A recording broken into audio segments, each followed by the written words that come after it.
the USF, the University of South Florida in Tampa. Today, it is the USF Bulls taking on Memphis. It is the American Athletic Conference Women's Soccer Championship today on ESPN. Let's go back to Friday night. Memphis would get a game winner here from Marie Levasseur, the header at the back post. This would propel the Tigers into their first final in their program's history. Then in the nightcap, USF, unbeaten at home this year, would get a 2-0 win over East Carolina. Aubrey McGrath would be the sharpest in the penalty area here. And then they would rely on one of the country's best and top strikers. Evelyn Vien would get goal number 2. This one absolutely jumping off her right foot. And USF would plow its way into the final confidently. Here's what the brackets look like. This is how they got here, both having byes in the first round. And welcome in, everybody. I'm Glenn Davis. Alongside me, former Virginia Tech defender Morgan Conklin. And, of course, these two teams, Morgan, coming in here today with tremendous confidence, two of the best attacking programs in the country. Yeah, and there's no doubt that we're definitely going to see these two teams pass this weekend playing in the NCAA tournament, currently sitting at 16 and 17 in the RPI. And like you said, some of the top offensive teams in the country, but they do it with contrasting styles. But what it comes down to today, USF is looking for their second consecutive American Tournament Championship. This time they get to do it at home, a place that you mentioned. They're undefeated, but Memphis coming in looking to avenge that 2-0 loss from earlier this season. They're coming in on the road. They're undefeated so far this year on the road. Let's talk about quality strikers. Both teams have them. First, let's go to Memphis and Clarissa Lera, a player that was a wide player, moved central by her coach. And that was the biggest difference in what we've seen from Lera. First off, she's also confident. She had a little bit more individual work done over the offseason, a lot of individual work with her coaches, but the biggest change, like you said, was bringing her from that outside position into a central area. She's a pacey player, so it provides more space for her. USF is going to counter with Evelyn Vien. 19 goals on the year, one of the most prolific scorers in the country, the first ever All-American in the USF program. And she's sitting at second in the NCAA with those 19 goals, a scrappy forward, but her biggest attribute and the reason why she's so successful is Vien is always looking to get a shot on frame, so it often catches goalkeepers off guard and her defenders when they're trying to step in. Equally adept with her right and left foot, a great goal scorer. The American Athletic Conference Women's Soccer Championship is coming up. When we come back, we'll show you the lineups for both Memphis and South Florida.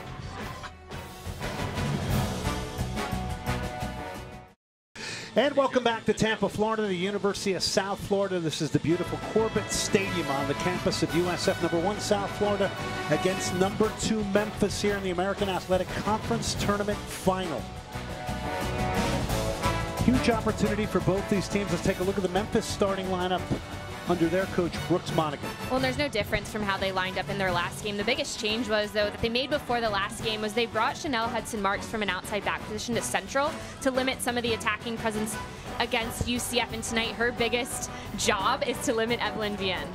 Memphis 16 and 3, number 19 in the nation, ended up number 2 during league play. Here is South Florida under Denise Schulte-Brown. And once again, no changes for USF. They go with that 4-4-2. Vien up in that high forward position and look for Hawksdaughter underneath her. And also Kitchen. I was really impressed with what we saw from her in the semifinal match and how busy she was creating in the midfield.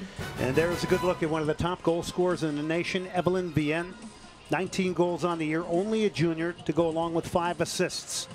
Clarissa Lera will counter for Memphis in white. South Florida in the black with green trim. Your referee is Mark Allerton.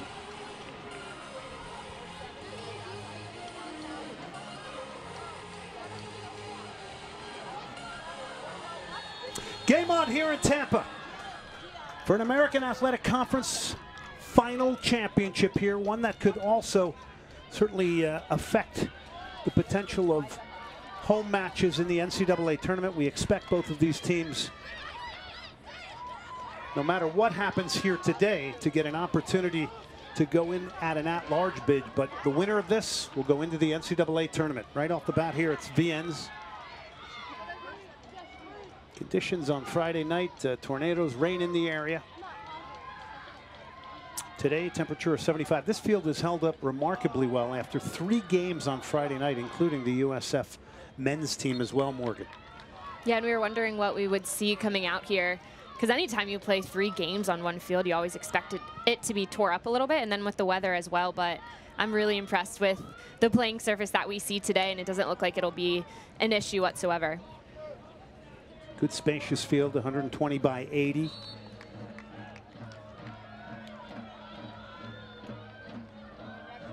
Memphis 6 NCAA tournament berths. USF again coming in undefeated at home, and remarkably Memphis 10-0 on the road this year, so something we'll have to give here today. First free kick of the match will come to Memphis, the Tigers.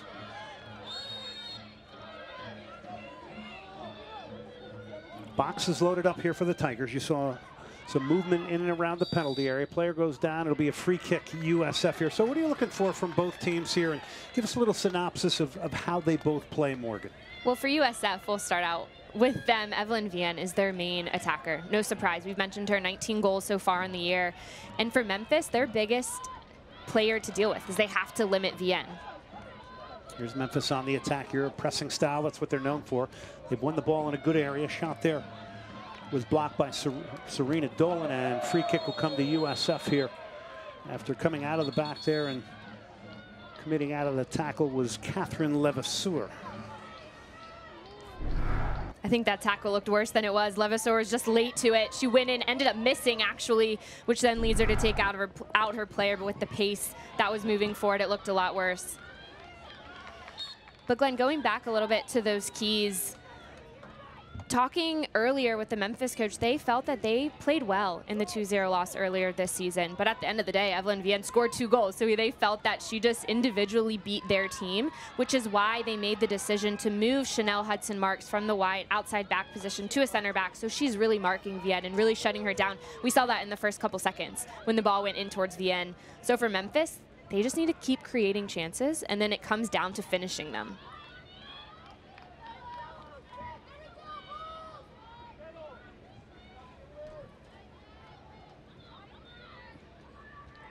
Jessica Lisi off the throw in possession here.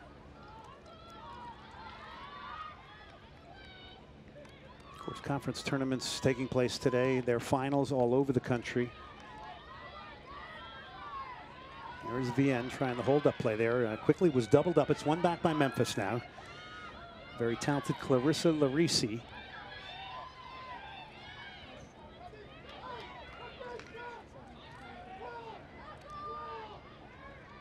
Ball is going to get whipped in towards the near post. Not a bad idea. Off the turn and whipping that in was Elisabeth Werner.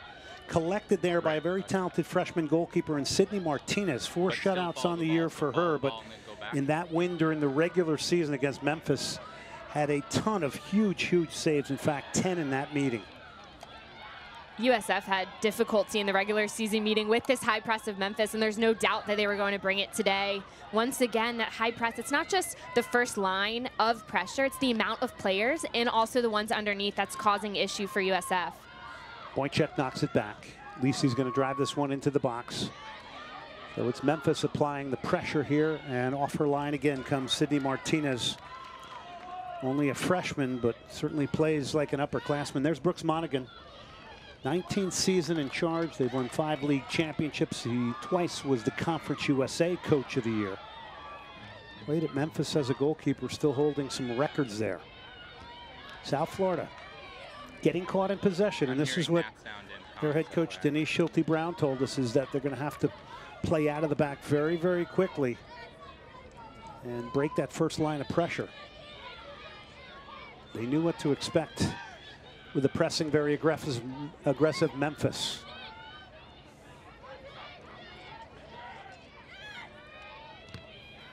That's Marie Levasseur. She was outstanding in the semifinal win, had the goal, but also with her pressing play. Good throw over the top here.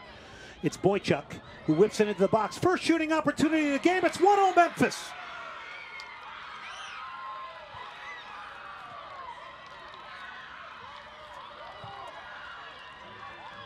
The Tigers strike first here against Tampa.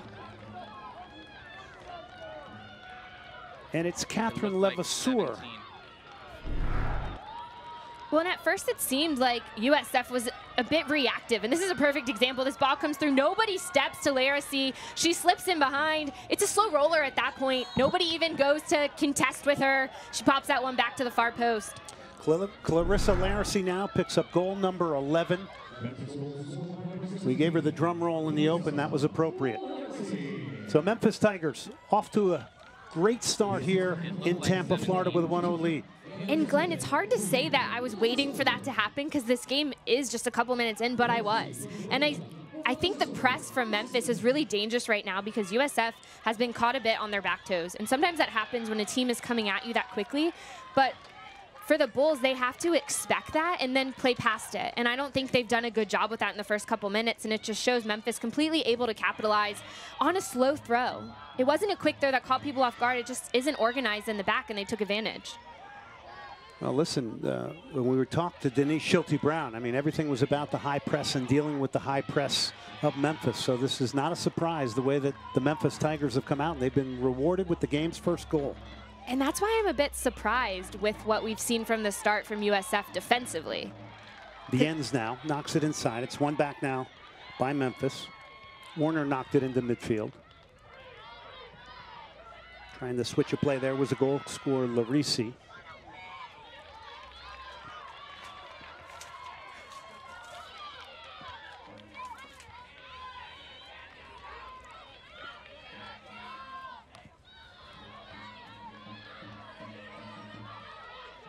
Now this is a dream start for Memphis here.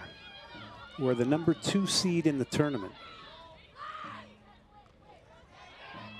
And let's see how the University of South Florida responds here. At earlier meeting this year, Memphis outshot USF 17-5. Roster that has 14 Canadians on it.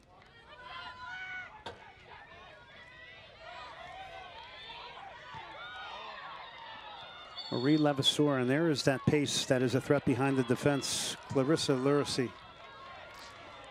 And what's interesting in talking with Brooks Monaghan about Larisi earlier, he was saying her next progression is making her finishing at a higher percentage. He said she tends to get a lot of chances and maybe doesn't put them all away, will put a couple. And I think that's what shows is she did that well. Her first opportunity was able to bury that one in the back of the net. 3 game winners on the year for her. But according to her coach, Brooks Monaghan, it was all about improving her confidence in the offseason. A lot of work put in. This is a bad giveaway here. And again, Larisi is the target there, and it'll go all the way back to the goalkeeper, Sabrina Martinez. And that's well done from Dennis, just to shield off Larisi coming in, because she's coming in with that pace, trying to get a touch. Hawksdotter now for USF. Denise Schulte-Brown saying we've got to get her on the ball a lot more than we did in the semifinal in that win over ECU. Hawksdotter, 5 goals, 7 assists on the year from Iceland, a junior.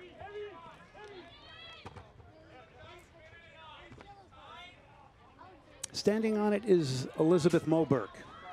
0.68 goals against average, 12 shutouts, only a sophomore. So 2 very young goalkeepers here today under the spotlight, playing for a title. Larisi again providing the danger here at the tip of the spear over the top, out for the goal kick, USF. But she's been dangerous early on here.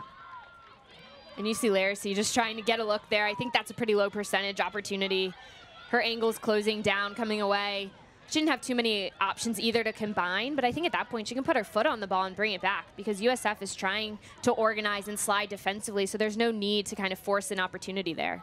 Yeah, Brooks Monaghan telling us, look, we spent an awful lot of time with her in the offseason, moving her inside, as you have mentioned. She's a threat behind defenses. Certainly does have that pace, but she's a confident striker right now, and she's got the game's lone goal. And Glenn, it may not seem like much from moving a player from the outside to the inside, but it does make a big difference. Now she is now pulled out wide here. Here's Larisi. Rolls it back with the sole of her foot, gets the cross in, cleared here. USF trying to get themselves into this game.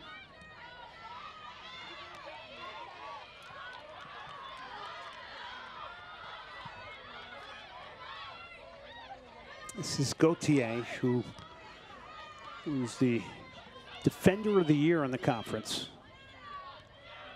Such a leader at the back for the Memphis Tigers. And again, here's this pressing play that's causing problems.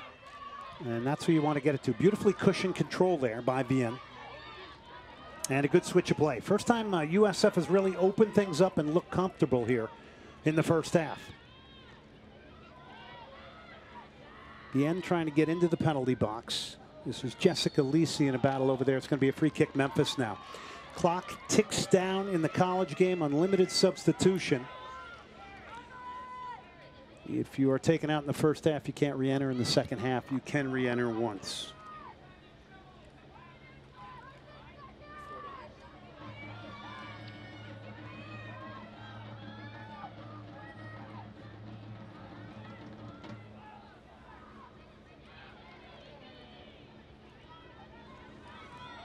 Let's go down to the third member of our team, Haley Alton. Haley?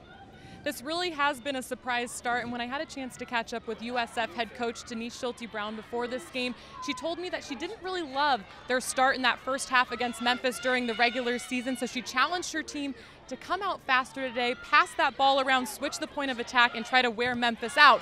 But on the other side, for Memphis head coach Brooks Monaghan, he expected the Bulls to come out flying. He challenged his team to be patient, absorb that pressure, and settle down before really executing their plan of attack, and it has gone nothing like that. Thank you, Haley. So Haley giving us reports from down on the sideline. It's been all Memphis so far, quite frankly. Well, I think that just has to do with their press. That's the first line of their offense, of their defense. And I was making a comment earlier about Lera.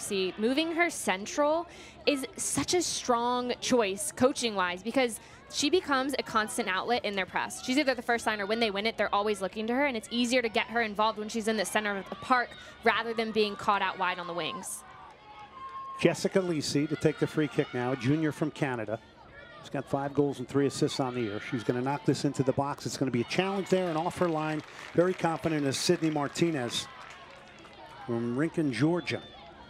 Second team all-conference as a freshman. That's well done for Martinez. That's a difficult ball because it forces her off her line. She has runners coming in, but like you said, confident coming out there to get her hands on it.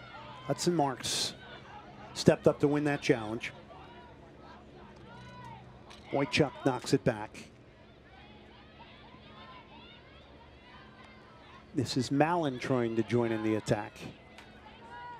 And some good work here from USF. And still got to play through pressure. And there's that giveaway, that ball. It gives it right back to Memphis now.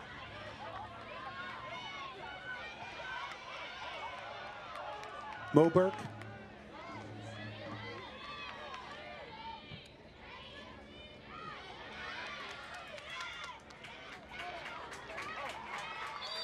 And it'll be a free kick, Memphis here.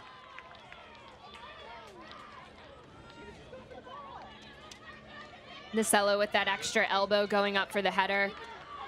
But when you see Marie Levasseur, she is not afraid to come out of a tackle.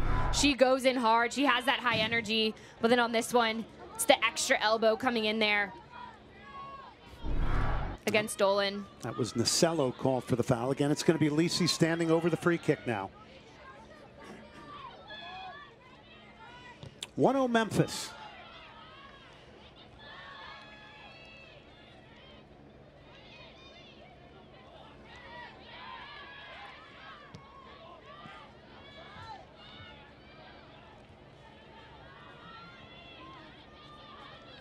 Sydney Martinez, Denise Schulte-Brown couldn't say enough about her and her ability with the ball at her feet and her distribution skills, and certainly plays more mature than only a freshman. Here she is on the ball again now. Well, this is a perfect opportunity for USF to be able to play out of the back. You see the ball short, finding an outside back, looking to build up here. And this is when the midfield play becomes important because they haven't had much play. They're trying to get Hawksdaughter on the ball more today. We haven't seen that much because they're having difficulty getting past the press. So if Memphis does choose to back off in those moments, that is a time when USF has to take advantage and kind of play to their strengths and get those midfield players on the ball. Cheyenne Dennis trying to play it forward. It's one back here. It's not the person you want to get it. Lera will lay a ball on. Huge save. And going to ground there was Sydney Martinez. to deny the run from Tanya Boychuk. So the first big save of this game coming to USF goalkeeper Sydney Martinez, who had 10 saves earlier in the season against this very Memphis. And that's a big time save. She was quick off her line. It's one back here by Memphis again. 3-on-2 here if they hurry. They'll square it back, and retreating here is USF. They're going to win it back here. This is Hawksdaughter. Boy, USF really trying to find some rhythm here. Vien's, that's a good ball. And this is the best attack of the day if it can get there. And in the end, it's touched off the legs of Katie Kitching. Let's go back to this wonderful goalkeeping from Sydney Martinez. I mean, this is big time, but so is that slip ball that was sent in. Really good timing. Getting on the end of it was Boychuk, but Sydney Martinez coming off her line so quick, closing that space down. She had to be on that. If she hesitated for one beat, it would have been too late. Ticking down towards the 28-minute mark. Elisabeth Moberg off the goal kick. And remember, this is a team that concedes less than a goal a game in Memphis. And Glenn, that's something that we didn't even really touch on. That first goal becomes even more important when you look at how strong Memphis is defensively. USF on the other end is as well, but also in a championship game, that first goal is always so important because it gives you that extra momentum. And I think Memphis right now, they had the momentum from the start, the way that they came out. And it's something that you can ride in a final. And really, if it comes down to it, kind of lock in defensively and hopefully be able to hold off. This one towards the corner flag. Evelyn Vien. 19 goals, one of the top strikers in the nation, and she's going right up against one of the best defenders in the nation in Olivia Gauthier, the Defensive Player of the Year in the American Athletic Conference. That is a matchup to watch here today. And it's not often when you get two players of the year in a final, but that's a great battle. I am excited to see that all day long. And we also have Hawksdaughter, the midfielder of the year with USF as well. Just those individual battles. Here comes Memphis. Werner now will play it wide. It's going to get across in here, and it's going to challenge again Martinez, who gets there and picks that one out of the sky down to the third member of our team, Haley Alton.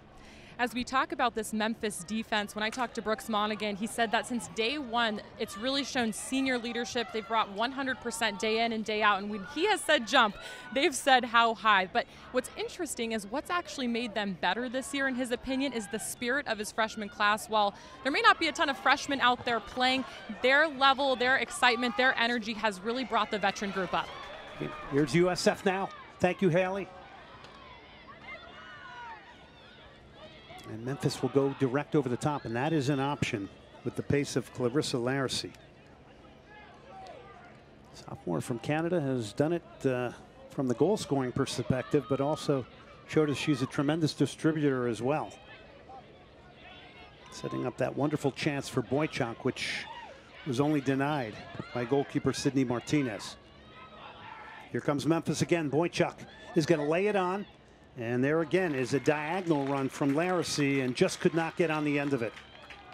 Glenn, I think one thing that goes unnoticed when we talk about the high press of Memphis, that includes the back line. Lisi got involved, was engaged with her attacker there, got to step in, and then it initiates an attack, and it starts right a couple yards in their defensive half. It's those little things. Winning individual battles becomes so important, and I just expected to see a little bit more from USF in a championship game and playing at home, having that ability. Memphis out shooting USF 5-0 right now, and that's an analytic that's indicative of how the play is so far. It's going to be a free kick USF, and right up the back of an opposing attacking player there is Catherine Levasseur, the sister of Marie Levasseur. Well, and Catherine Levasseur is really that defensive valve almost that kind of stops anything into the defensive, deep in the defensive third.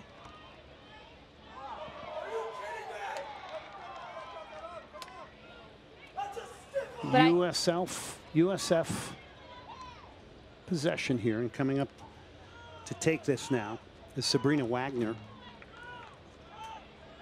Of course, you remember she hit the crossbar against East Carolina in the semifinals. But it is a very physical Memphis. They are breaking the rhythm of South Florida. And it's something that they're going to have to adjust to here to try and get themselves back in this game. Nice ball inside there from Wagner.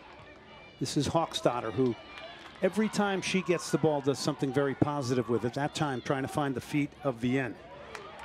Here's Hawkstadter again. That's a great step from Bernie. Kitching. Looking inside, Hawkstadter, that's where you want to get her the ball. Trying to orchestrate things. He was looking for some movement, didn't get much of it. Wagner into the box, and the header's going to go all the way back to Moberg.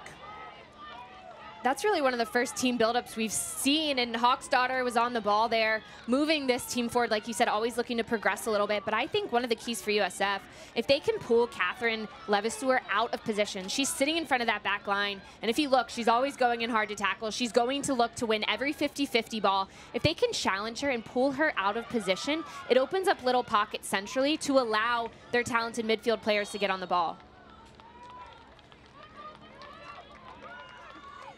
Free kick now, Memphis, ticking down towards the 23-minute mark. You see a quick look there at Brooks Monaghan. He's the second coach in program history. One of his assistants, Johnny Walker, played in Major League Soccer, a goalkeeper with the Columbus Crew and Metro Stars. Also was the first American to play in South America at Católica and Colo-Colo in Chile. So both staffs, very talented assistant coaches for both Brooks Monaghan and Denise Schulte-Brown, whose husband, Chris, you could see him there on the bench, along with Iban Lopez, big part of their staff. Vien now, it's a wonderful ball from Vien. She sucked in two, switch of play is on. They get it to Kitching now. And this was breaking the pressure in a very good way here. But it slowed down because that ball out to Kitching was behind her. It was a negative pass. If that was played in front of her, this whole momentum would have shifted forward and kept that pace. So USF's going to get a free kick here. I think they were bailed out a bit by this because the game was slowing down with that negative pass. But now it allows them at least to set up a set piece, see if they can get runners in. There's obviously players that are dangerous in the air. And get your orchestrator on the ball here in Hawkstadter. There's the switch of play. Kind of thinking Kitchings could have went forward there on her own and took somebody on. I think she got that first touch with her left foot. It would have pushed it forward, but it ended up running past her, which then made it a negative pass. Hawkstadter flips it into the box.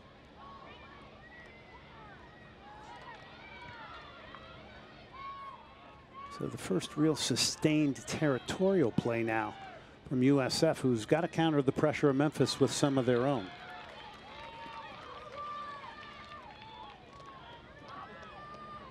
It's Bree Blevins, 31 for USF, 3 goals, 2 assists on the year for the junior from Bradenton, Florida.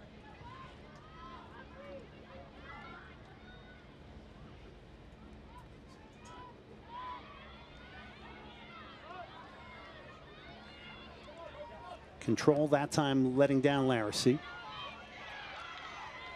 It's a wonderful read there by Malan, the junior from Carmel, Indiana. You look at this roster of Memphis, and they have 14 Canadians on the roster. That has kind of been a trademark of their program through history.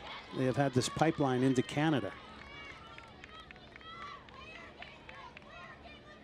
And it's just something that as it's grown on, they've kind of expanded to other territories, grown relationships, had some players do well in national teams, which obviously is a positive thing for Memphis, allows them to get more recruits from that area.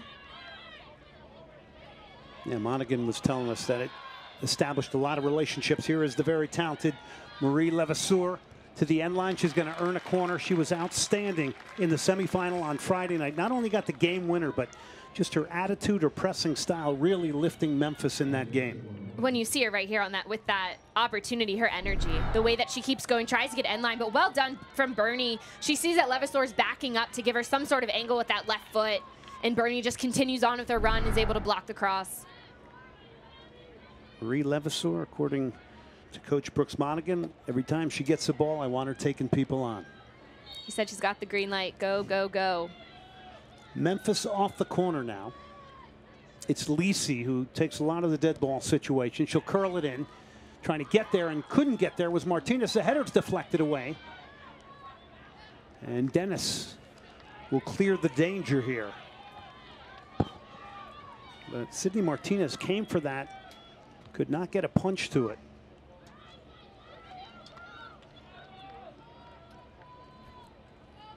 Elisabeth Moberg now.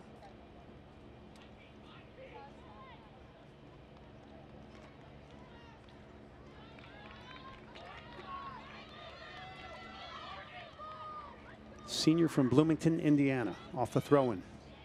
Dolan couldn't control it. Maybe a chance for USF to break out here. It's broken up by Hudson Marx.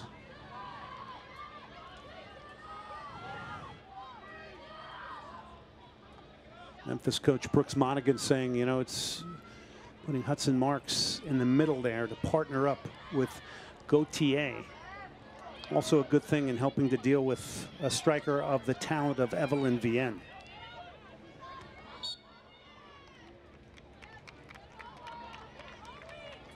Let's go down to Haley Auten, the third member of our team.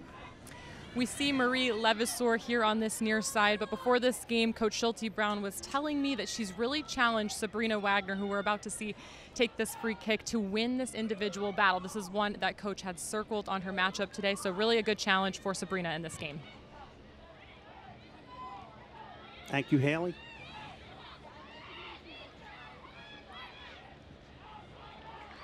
Hawksdaughter, beautiful cutback, clips a nice ball in towards the penalty spot.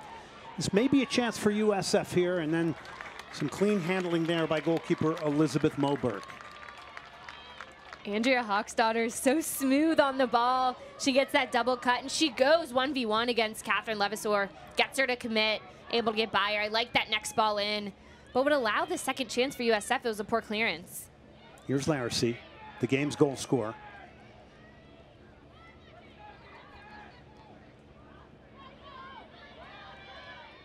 One back by USF. Here's Katie Kitching. Has beaten one here.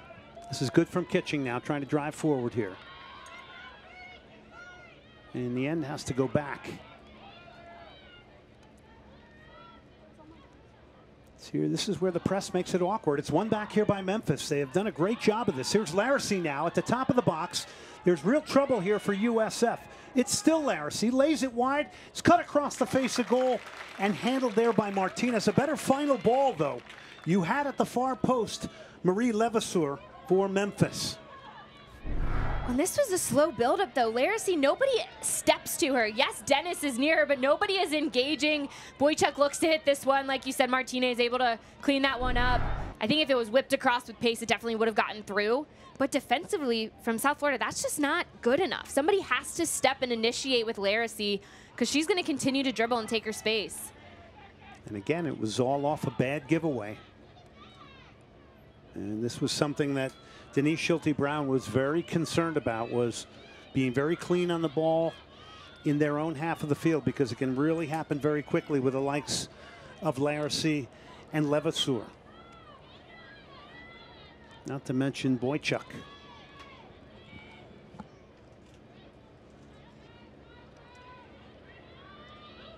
It's like at times it's one extra pass when they really need to go forward a little bit quicker here from USF. They're going to make a couple of changes here now.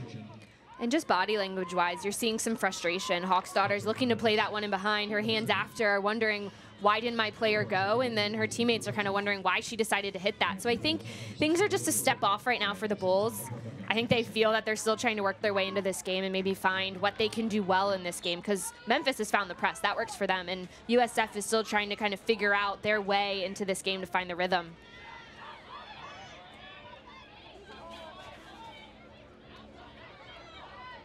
Well, they need to find it quickly, because it is very potent Memphis here, and a second goal against a team that concedes less than a goal a game makes it a very big mountain to climb, despite the fact that you have the talent of Evelyn Vien up front.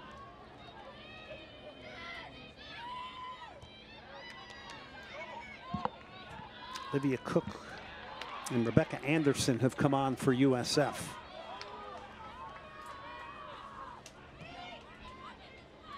Vien, tremendous control here, back to goal now, gets turned, will get a shot off. It's pulled wide. But again, that's a great example of her hold-up play up front. Another dimension to her game, Morgan. And that's one thing, too, with Vien. If USF chooses to go direct, they can find her, but like you said, hold up. She's a big body, still able to turn. She's good with her footwork. She doesn't have much space here on that left foot. Still looks to get her shot off. Defensively, she keeps her players busy. But I do think it's a really smart decision from Memphis bringing in Hudson Marx centrally because she's 1v1 matched up against Vien. Over the top it goes. She's going to have to be dealt with. It's a ball that just doesn't drop quick enough for Martinez to get it cleared. It ends up being a bit adventurous here and almost a huge opportunity for Memphis. And the player slow to get up is your game's goal scorer, who happened to be the person right in the mix there, Clarissa Lera. And that's a tough ball. The way that it's coming, Martinez takes her first touch, is just looking to clear it, and Lera will not pull out of that one. She runs through and really takes a full cleat to the body.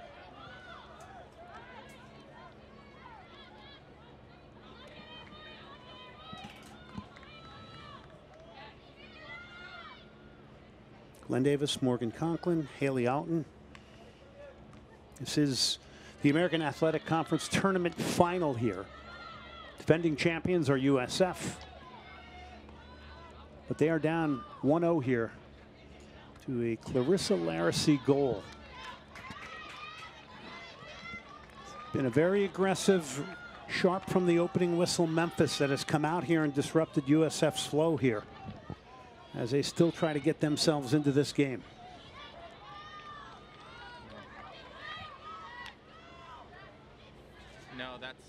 No, that's Adam. He needs to tell everyone to get out of the shot then. He's saying people are blocking his camera if they score.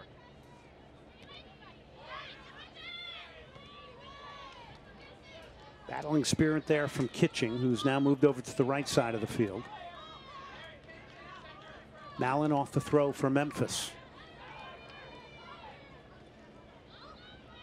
Becca Anderson got caught in possession there again. And this is going to force Martinez off her line. Just seems like Memphis just that little bit sharper to everything here, Morgan. Well, there's no doubt when you're in a final, the stakes just get raised a little bit. Teams tend to be a bit more physical. That should not be a surprise. And I think Memphis just came ready to play, to be the ones initiating the press, initiating that physicality. Well, you know, they have a remarkable road record. They're 10-0 on the road. Is part of that based on a pressing style of play and a confident, aggressive style of play on the road in the college game? I think so. I mean, it's difficult to play on the road, but when you have that mentality that you're a road warrior and you're here to get the job done and you don't have the distractions at home and you're just focused on what's at hand, I think when you have that in your mind, it's such an advantage. But especially in a final, like I said, when you know that you're going to be the aggressor and come out physical and come out with the press, you're expecting to be successful. But long ball into the box. Martinez off her line is going to gather that one in. Now, one thing you and I remarked before the broadcast today when we were in conversation is these are two teams that have looked throughout the year like they really, really enjoy playing the game, enjoy playing with their teammates. And the word selfless was used many times by USF head coach Denise Schulte-Brown. And also when you think about it, if you look at Memphis, this is a team that has a handful of seniors. So that's strong leadership. That's seniors a part of a program who are at their first conference final. Here's Vien now. Trying to get past Hudson Marx, is not going to get a call. But she is certainly getting a ton of attention here today, and that means others are going to have to step up for USF. Played to the corner flag here. That's a good ball. It's Becca Anderson now. Bulls in the attack here. Drives across in towards the penalty spot. Beautiful position taken up there by Hudson Marx, who clears it. Still USF. Shot from longer range. That could be a tester off the crossbar. And cleared by Memphis. Long range hit. That beat everything but the woodwork.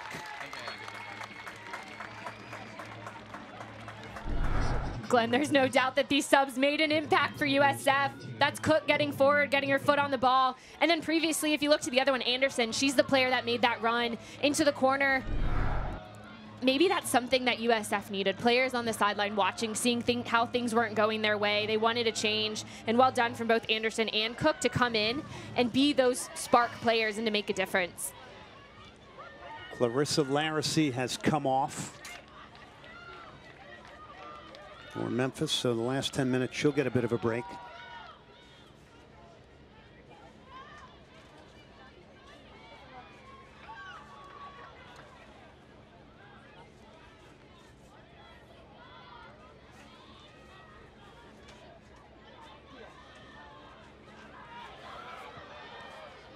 So all of a sudden now, South Florida has got some real confidence here.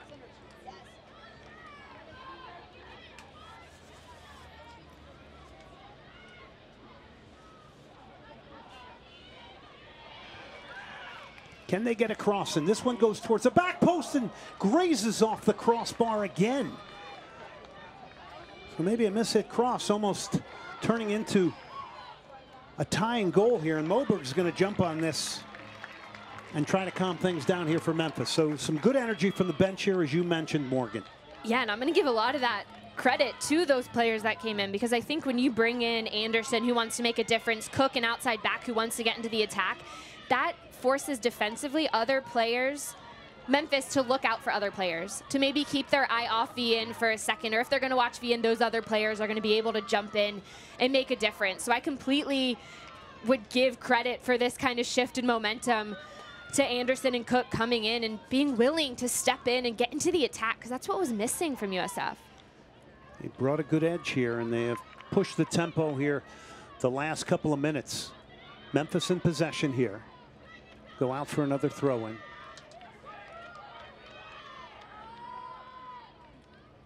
And it'll be a throw in USF. Let's go down to Haley Outen. As we're seeing, UCF certainly not out of this game mentally. In fact, before this game, Coach Schulte Brown telling me that journaling has been something this team has taken a lot of pride in this year. The team went out and bought these $1 journals. They have cats on them, they have dogs on them, but in the pregame meal before every game, the team writes in them. So certainly something to look at today, as the Bulls are mentally strong, something they've been focused on this year. Thank you, Haley. Off goes Evelyn Vien. She will get a breather. So the two top strikers that we featured in our game open, both getting a rest here at the end of the first half.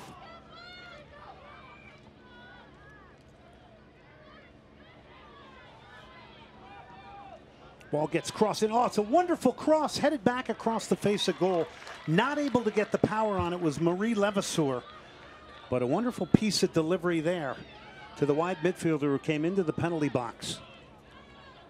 And that's where Levasseur had some success in the last game against UCF. She wasn't afraid to come central, come in from that wide spot, into the timing as well of her runs coming in off those crosses.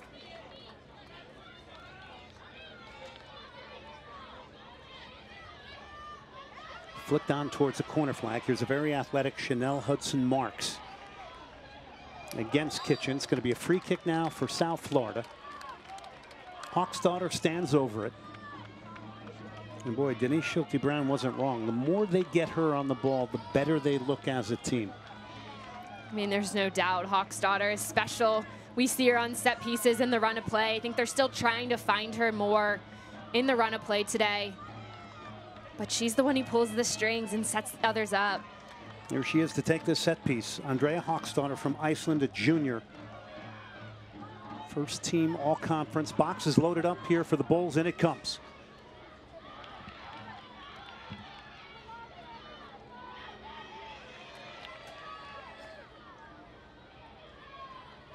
Memphis would love to get into the locker room here with 1-0 lead at halftime.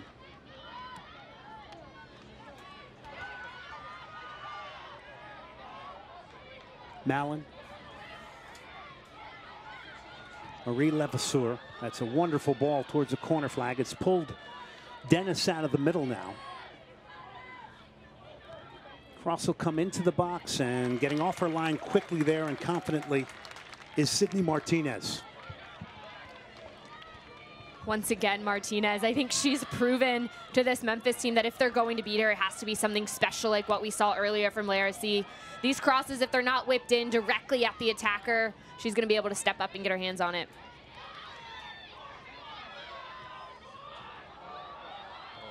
And offside, and making that run off that last line of the defense there. Caroline Duncan from Memphis, Tennessee. Remember, she came on for Clarissa Lera.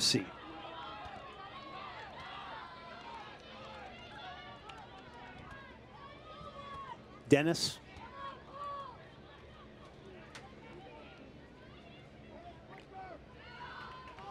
Dennis, a constant in the lineup at the back for USF. Nice clip ball to the corner flag. Hudson Marx comes out of the middle. Great lateral cover from her.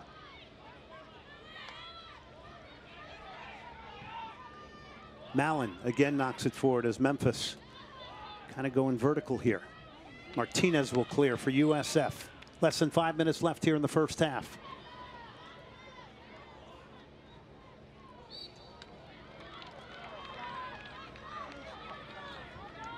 Glenn, I want to see a little bit more combination from Memphis. I think since they took out Levasseur, they are going more vertical.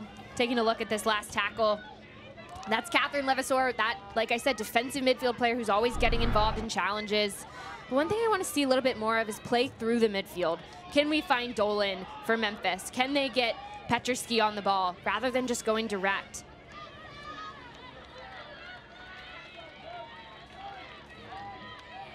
Marie Levasseur.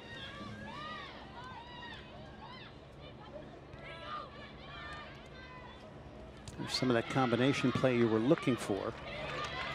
It's going to be another throw in here from Memphis. They have succeeded in putting USF under pressure here in the first half, and it's reaped benefits.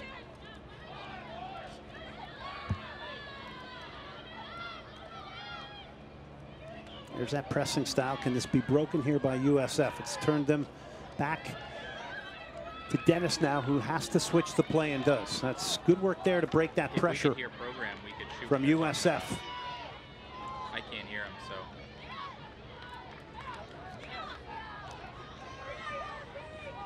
Kitching. Had it tackled away there by Malan.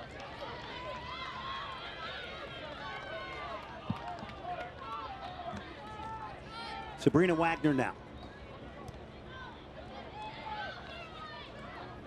And you get such a vivid picture of the numbers that are cutting off passing lanes and trying to get good pressure on the ball here for Memphis to make it difficult for USF to get out.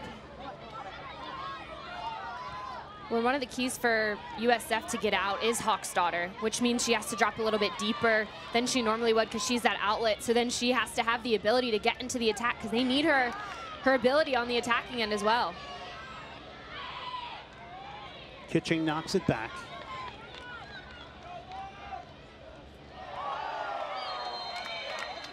It was played forward there by Pelletier LaRouche. And it's another opportunity now. Maybe the way back in this game is via the set piece. Hawksdaughter the last time delivered from a very identical area here. Box will get loaded up now.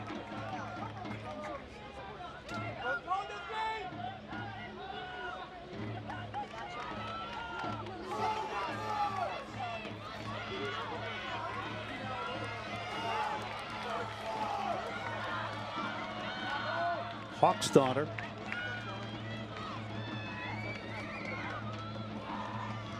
Six in the box. Kind of mishit this one. In the end, it's going to be an easy save for Elisabeth Moberg. So unfortunately, the delivery does not give USF a chance. And you wouldn't expect that from Hawksdaughter. No, that's one that I just want to see her step up and run through that ball. Whip it across with pace. So it's one of those crosses that somebody just needs to touch it and get some sort of deflection. Dennis under pressure. Control kind of let her down in the beginning there. And here's Memphis now.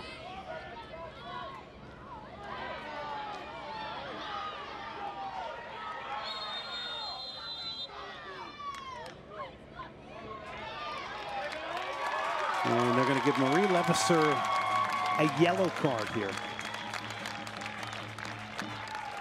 In her 19th appearance.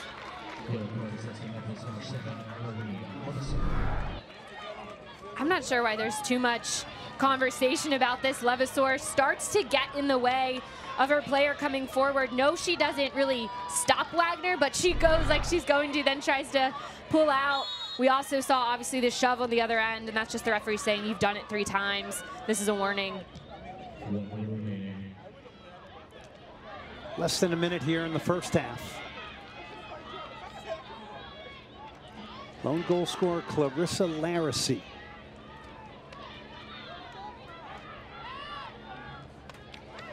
American Athletic Conference Tournament Final. What a capper it would be for both these teams to win the conference tournament.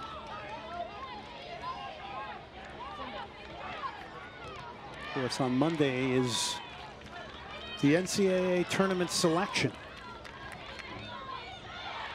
Flying header there from Marie Levasseur.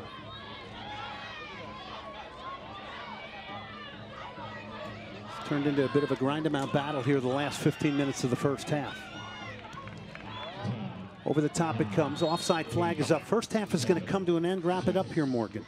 I just think USF needs more. They need to compete for these 50-50 balls because that sets a tone for them. They had some difficulty with the pressure of Memphis, but they found those spots. If they can find Hawksdaughter in the seams and play around it, that allows them to create their midfield going forward with Memphis. Their pressure showed that it was good enough. They came out ready to play. They need to maintain that for the second half to try to close this game out. Good look there at Denise Schulte-Brown. He's got a lot to figure out here against the very game Memphis, who got the lone goal in this one from Clarissa Lera. So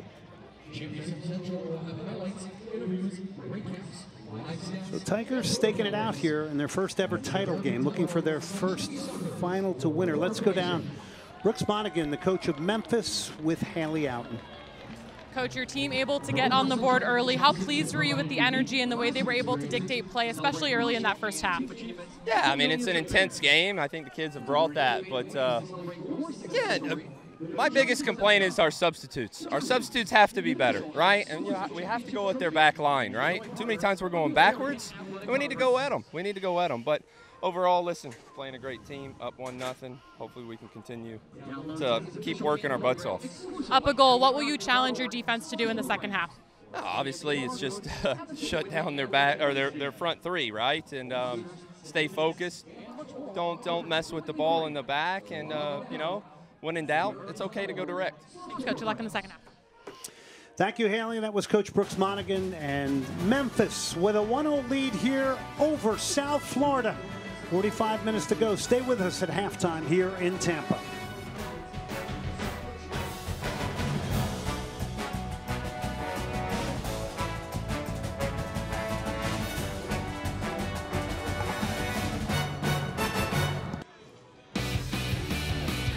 The number 2 seed Memphis with a 1-0 lead over South Florida here at halftime. We welcome you back to Tampa, Florida here. This is the American Athletic Conference Tournament Final.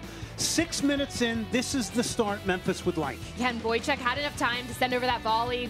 Center backs did not slide together. Dennis was that far center back. Didn't account to squeeze the space, which allowed that ball to go through to Larissy. She hits it to the far post. And Larissy setting up this one to Boychuk. Really nice slip ball, but coming off her line is Sydney Martinez able to get a touch, keep that one out. Yeah, Larissy showing she was a provider. And look, the great attacker, Evelyn Vien, really being dealt with well here today so far by Memphis. Memphis has been able to isolate her, so she hasn't had too much time. They had USF had a couple opportunities getting forward. This isn't too difficult of a save for Moberg. But then coming in the game and making a difference was Olivia Cook. Not afraid to let this one go. Ends up hitting the crossbar. I don't think it was going to dip and go back in. But that really, bringing in Cook, it really helps change some of the momentum for USF. They took the energy towards the end of the second half. Can they bring it in the second? Memphis 1, South Florida 0. Memphis with a 1-0 lead at halftime here over South Florida. 45 minutes to go here for the American Athletic Conference Tournament Final. Memphis has staked themselves out to a lead. By the way, this is a Memphis Tigers under Brooks Monaghan that has not lost on the road this year. They are 10-0. Conversely, South Florida has not lost at home this year, 9-0. So big second half for both these teams. What are you looking for? What are you looking for in the second half here, Morgan, from South Florida first? Well, it comes down to them being into the tackles and winning 50-50 balls. I don't think they've done a nice job matching the physicality for Memphis, and this is a championship game. They need to bring that intensity. Let's go down to Haley Otten, who's with the head coach of USF, Denise Schulte-Brown.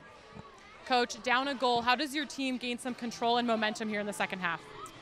You know, I don't think we could play much worse than we did in the first half. So, I mean, that was the talk at halftime. Everything was slow.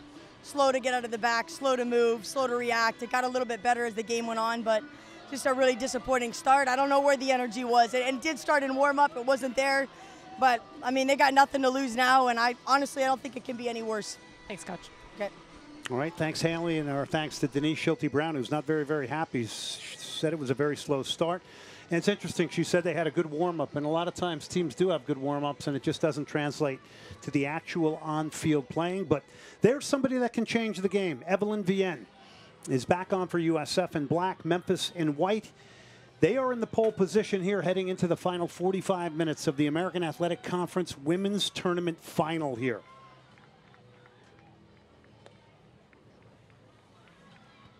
Referee is Mark Alladin, and it's game on here in the second half in Tampa. And it is for a title, and it's a title that could enhance your positioning in the NCAA tournament. Let's see what USF has here in the second half. And already early on, so much better, anticipating those balls coming through. Kelly Burney on that back line, getting her foot involved. Those are things earlier in the first half that were just bouncing, and Memphis was jumping on top of. USF able to maintain possession and sending those numbers forward. It's already a different energy. Just want to go all the way back to Moberg now. Yeah, I mean, I think you could just go very simply and just say they didn't match the intensity in Memphis in the first half. And that has to be so frustrating as a coach, especially when you feel that the warm-up was good and you don't expect your team to come out like that. But I completely agree. They were very reactive. Granted, Memphis was on the front foot. It helped that they had that press, but USF just reacting to everything, not taking the first step. But Clarissa Lera to the end line now. She squares it back towards the penalty spot. So Lera taking off where she left off in the first half, the game's lone goal scorer, again providing danger, and she's a threat both coming back to the ball and in behind defenses.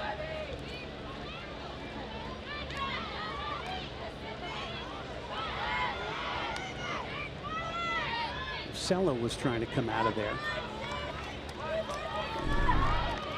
It's going to be a throw in here for Memphis. Here's Larissy already off and running here in the second half. Well, she was a step beyond the defenders on that, and I think she was also a step ahead of her own teammate. Not able to get on the other end of that was Warner, because at that point, Larissy had the speed and couldn't connect with that ball. It was sent where it needed to go, though. Here's again the high press here of Memphis, and it's led to this throw in here. That challenge there coming in from number 10, Jessica Lisi, helping to stop this attack from USF.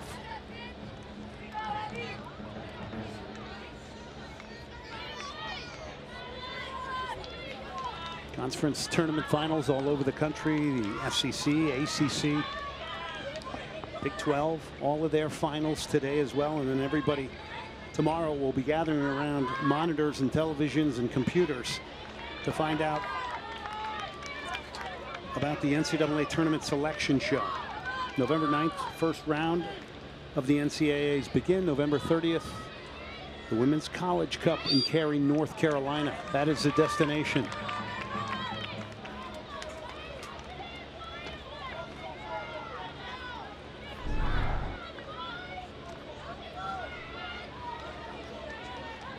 Cheyenne Dennis has played for Jamaica's national team, who, by the way, are going to the Women's World Cup in France. Their coach, Hugh Menzies, getting them there. She was a part of qualifying, so she's got a great shot of being in a Women's World Cup next summer in France. Of course, the U.S. qualifying in tremendous fashion and dominating fashion. Nice give and go here, trying to be worked. It's broken up there. Stepping up was Olivier Gauthier.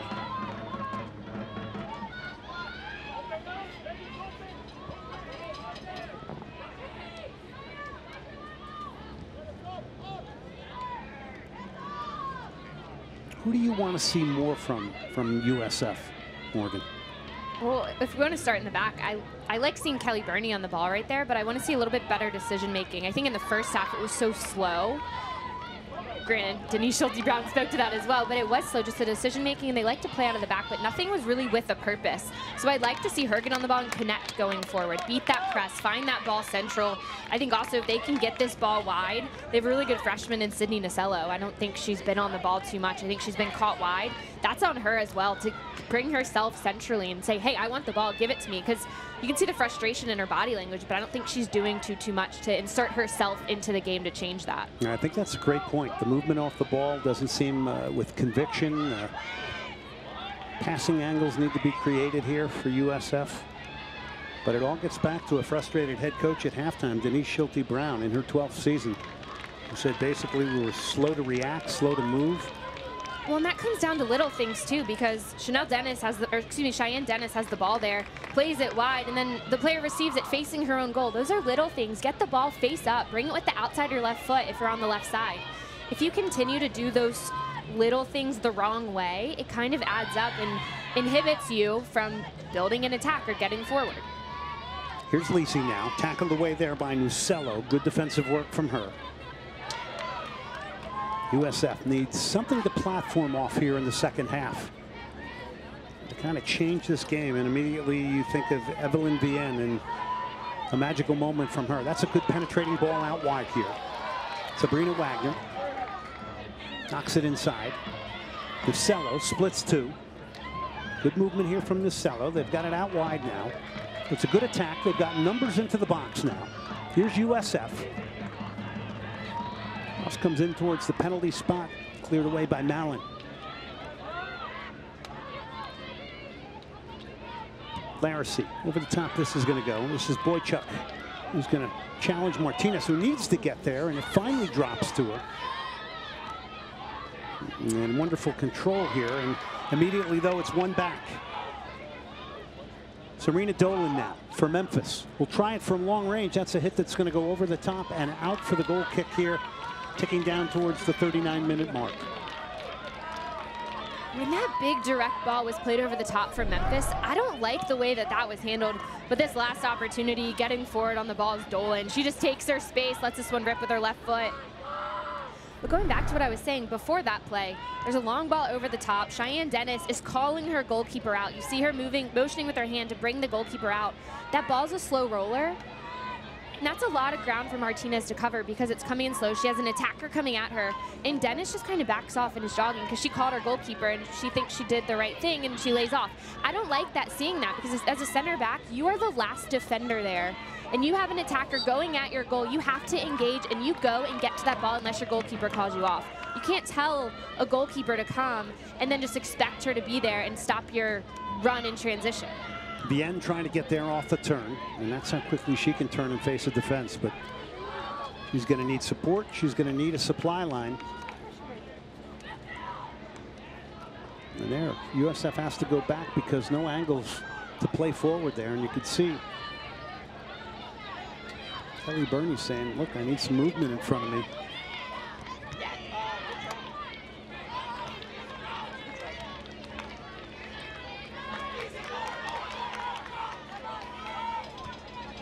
Hawksdonner tried to flick it to Nucello.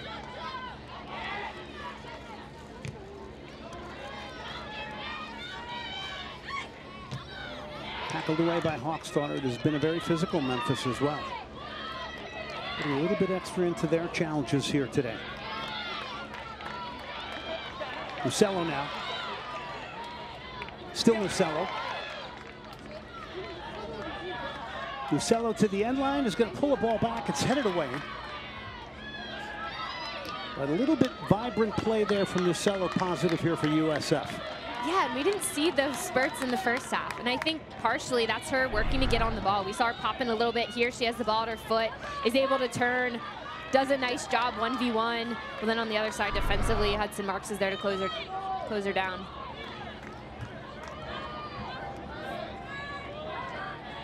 Hudson Marx was a striker, converted to a center back. Actually an outside back, now to a center back, because they want her athleticism and ability to move laterally in the middle. This one over the top. Be careful here. It's big trouble here. It's an empty net. It's Clarissa Lera for number 2 for Memphis. They have stuck another one in here. It comes very direct, and Lera accuracy, rounding the goalkeeper Martinez and hitting an empty net. It's 2-0 Tigers.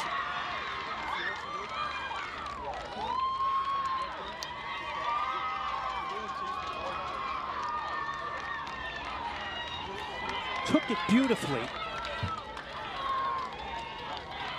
And Memphis has gotten the performance of a lifetime here today from the sophomore Clarissa in this final. We've heard so much about her speed. She just slips in behind Bernie, takes advantage of that bounce, feels Martinez coming up, gets a touch around her, and finishes that one from distance. It's been all so positive here at Corbett Stadium on the campus of USF this year for the Bulls. And they are in real trouble here in the second half against Memphis. And that's what's frustrating. You see Chris Schulte-Brown and Denise Schulte-Brown talking, wondering how did that happen? Because USF had the momentum. And my first thought is, how does Lera get behind Bernie at that point? How is she on goal side of her with nobody else covering to help in that space? Right when USF was starting to gain some of that momentum, it's frustrating. But I think at the end of the day, it's also a motivator because they now have, what, about 35.5 minutes to change this. They're on their home field, looking to maybe have a better spot, better fate in the NCAA tournament. So maybe that's what needed to happen for them to kind of find that extra motivation. And Lera had so much time, picked her head up. This was an open goal at that point. Bernie still did a nice job trying to close the space. That's a tough one for Martinez. She comes off her line. It's a free kick now. Moberg will get off her line. We have Furlan getting ready to come in for USF.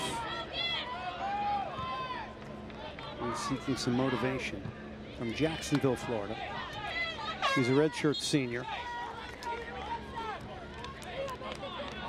So Furlan on. Substitution for USF. Entering for the Bulls for 14, Furlan. USF deciding to go with 3 front runners. Furlan stepping in. She's going to play on that left forward flank.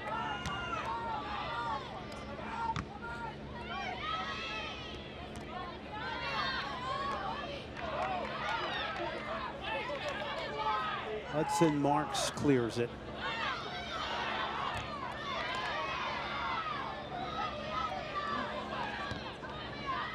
Vien and Furlan in there.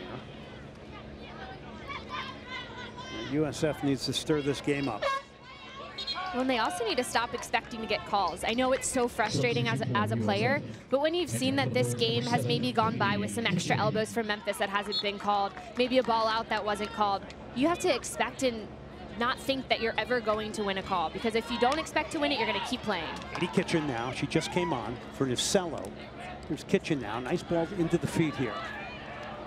And it's ultimately cleared by Werner. And Memphis striking early in both halves here. Werner. And both of the goals coming from Clarissa Larissy, who certainly gave the drum roll to the right player. Let's go down to Haley Outen. Haley. USF's perfect record here at home at Corbett Stadium on the line, finding themselves down 2 goals. But Memphis, who's been perfect on the road this season, looking to keep it that way here in the championship final. Brooks Monaghan thinks that his team has been playing so well on the road this season because he actually thinks when they're not at home, there's much fewer distractions. This team likes to spend time together. They really enjoy each other's company. Thank you, Haley. Long ball driven into the box here. This one from Jessica Lisi.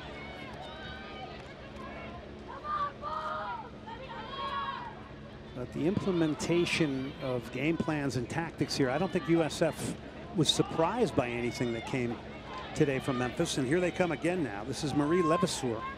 She squares it back to the penalty spot. Players going down in the box.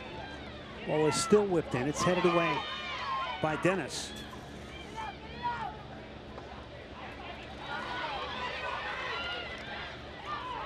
Lisi.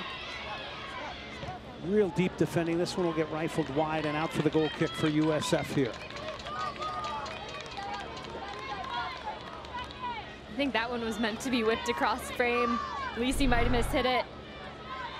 Definitely had some pace behind it, but didn't force Martinez to make any sort of save.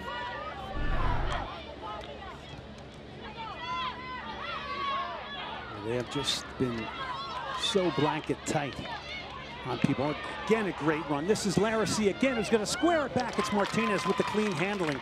Lera's movement causing all kinds of problems here today for USF. Lera slips behind once again. So dangerous, especially when they can find her with that ball. No runner there to get to the near post. But I think one thing that's interesting, we talk a lot about Memphis and the high press. They knew they needed this today. They said USF is a team, they're technical, they can pick us apart if we give them time. So we cannot give them time, and that's exactly what they've done. When you talk about a game plan, Memphis is a team that came in with one and has made sure that they execute everything, starting with what they need to do first, which is limiting what USF does well, being on the ball, and also Vien. Dennis to Kitching now. Kitching trying to work her way through midfield here. Good work back defensively. And Malan, who's done a lot of the unsung hero work here today. This one over the top again. Again, the challenge here is Lera off her line. Is Martinez, who reads this beautifully. Ball is lost. There's an empty net. Levasseur has helped it on. The offside flag is up. Memphis with a real chance to get goal number 3 here. And it wouldn't have counted, but Martinez still got her hand on that save when she's working her way back into goal. Clarissa Lera has been such a handful here today.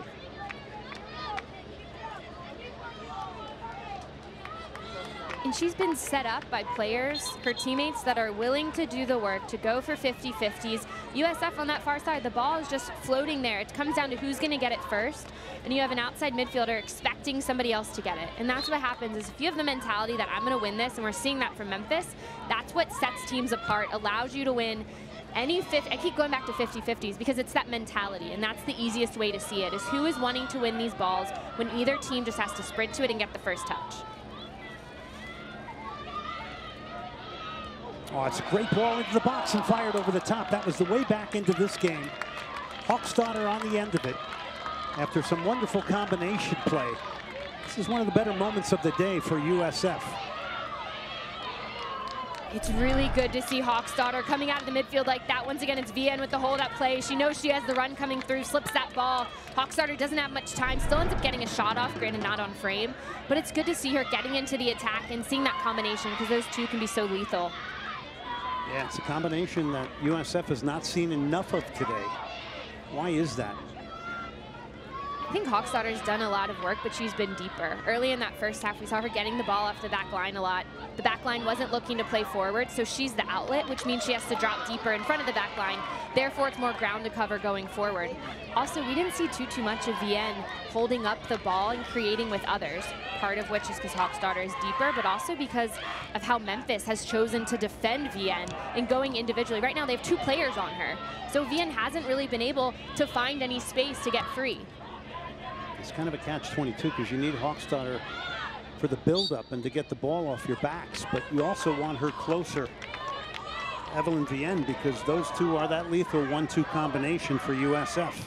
And I think part of the reason we didn't see as much offensive output either is we didn't see much from Kitchen getting forward. We saw a lot from her the other night, but from USF, she wasn't too busy under that front line. So there was just players that I don't think were stepping up like they normally do, and we've seen little glimpses of that in the second half.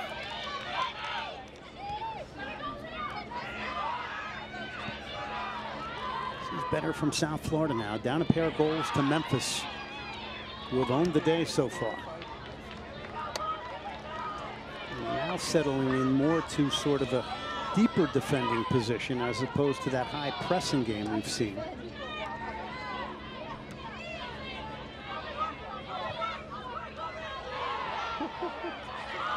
Looked like a foul there. Going down was Werner. Good call. Game goes on.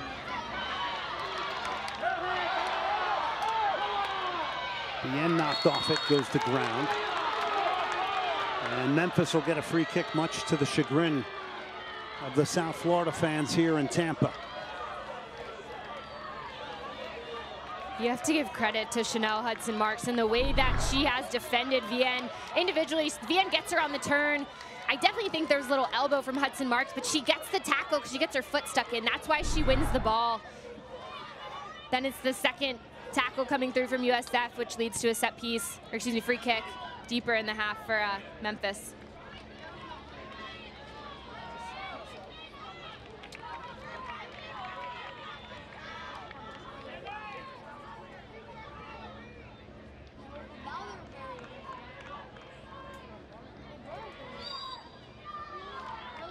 Again, another throw here for Memphis.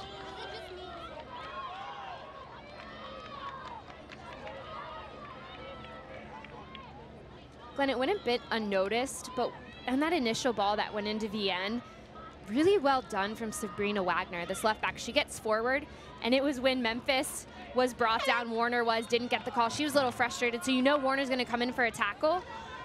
It was really well done from Sabrina Wagner because she got the ball off and played it directly into the foot of Vien and made sure that she wasn't caught into the tackle with Warner on the other end. So it's something really, really small, but it allowed her to make sure she got the entry pass in. Emma Davies has come back on for USF. And that was that entry pass. She feels the pressure coming on from Warner and is able to slide it in. It's been a frustrating day here for USF. And if we go back to the earlier meeting this year in Memphis, USF got a 2-0 win over Memphis in that game. But remember, Memphis outshot USF 17-5 in that.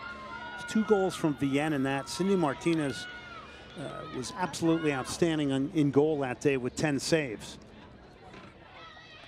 Well, and Brooks Monaghan feels that they played well in that game. He said Evelyn Vien just individually beat us 2-0. Emma Davies now. And again, the battling spirit in midfield is going to earn this free kick for Memphis. Yellow card is going to be brought out here, as the frustration continuing to build. Now, if you look at it this differently, USF picks off a goal here, they can get back in this and maybe change momentum. Oh, they're absolutely still in this game. It just takes one. There's still 25+ minutes left. There's a lot of time. And we've seen those spurts when USF has that offensive pressure and outlook. When they find Vien, and it's not just her individually, it's the players underneath her working to help. So if she can't turn, they're there to build with her and maybe look for a shot like we saw earlier with Hawksdaughter. Lisi to take the set piece. All eyes on that striker, Evelyn Vien. Martinez took a nudge, good concentration there to collect. And guess who was in there trying to put a head on it? Clarissa Larissy. She's been mobile, she has been dangerous. She's produced 2 goals today. Her movement has pulled apart USF here today. Glenn, that's the key, is the movement. Sometimes you just see a player and you see their goals and you focus on what they've done, which take nothing away. She's put 2 away and her effort obviously paid off, but it's her movement. She's always causing these defenders for USF to know where she is. Evelyn Vien now in pursuit there. It's won there by Gauthier. Gauthier and Hudson Marx have been exceptional in the center of defense here today for Memphis.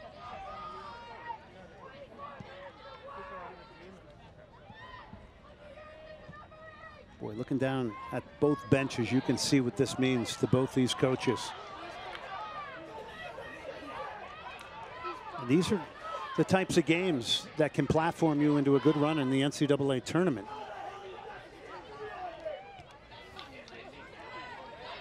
Furlan. It's won back by Memphis now. Boychuk knocked it long. Martinez collects it for USF.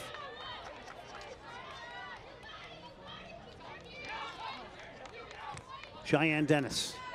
Furlan. Good touch from Furlan.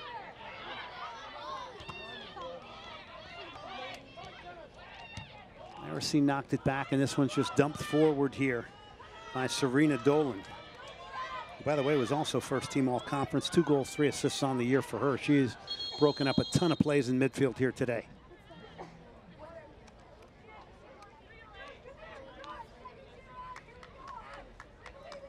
When Lera went up for that collision a little bit earlier with Cindy Martinez, she was a bit slow to get up, and you could see her looking over to the sideline. So some concussion protocol here. Smart move by all involved, including referee Mark Alladin. time for both coaches now to have conversations with their teams here. What do you, I put you into the mind right now of Brooks Monaghan.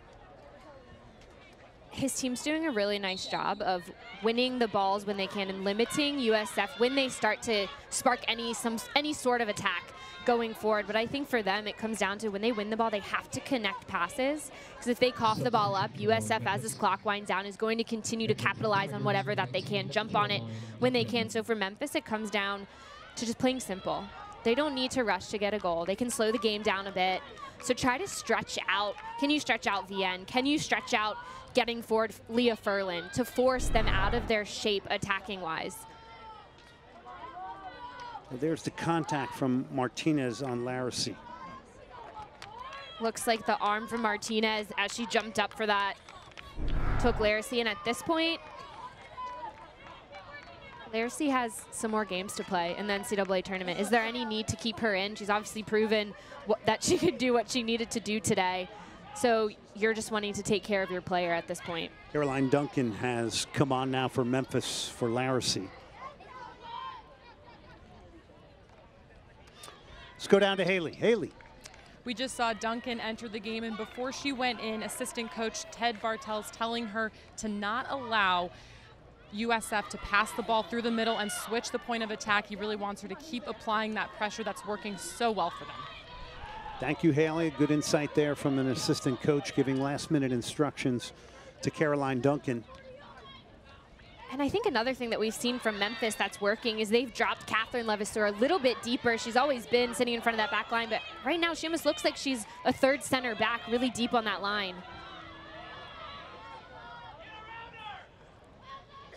Yeah, she's definitely rooted back there. So it's a little different now. With the second goal, Memphis really has dropped their line of pressure quite a bit here, and they're basically daring USF to break them down. And I think for USF, that's almost a good thing, because that means the high press isn't happening, and you can gain some momentum and maybe knock the ball around the back, find that confidence, and then slip a ball through the midfield, because there's that extra time and space. Granted, with Catherine Levasseur deeper, there's an extra player on that back line pretty much, but still it gives more space for USF to attack. Stepping in there was Emma Davies. It's going to be a free kick now for USF. They certainly have to up the tempo and get things changed a bit here. If we're fair, their best chance of the game was a long-range hit that went off the crossbar. Outside of that, they haven't created what we would say is a real clear chance here today. Well, in Catherine Levasseur, that's the second time she's been late to a tackle. So for USF, if they can get that first touch, they're in a good spot. Hawksdaughter off the free kick now, loads it up into the box. It's headed away. Who else but Olivia Gauthier winning the header. Ball played out wide now. It was by Caroline Duncan. Pushing it forward now, Stasia Malan. 5 in the attack for Memphis. And 5 staying home and staying rooted. It's going to be a free kick now for USF.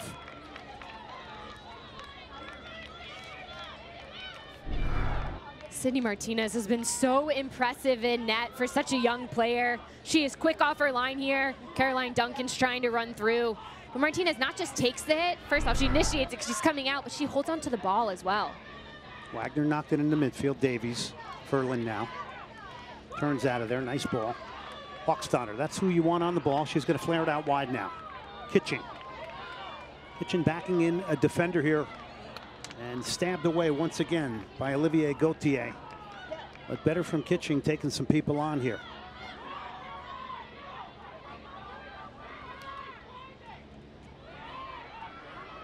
Oh, empty net here. It's a chance for 3, and Memphis may have just stuck in the final dagger. Caroline Duncan has produced goal number 3, and the Tigers are cruising now to an American Athletic Conference tournament win.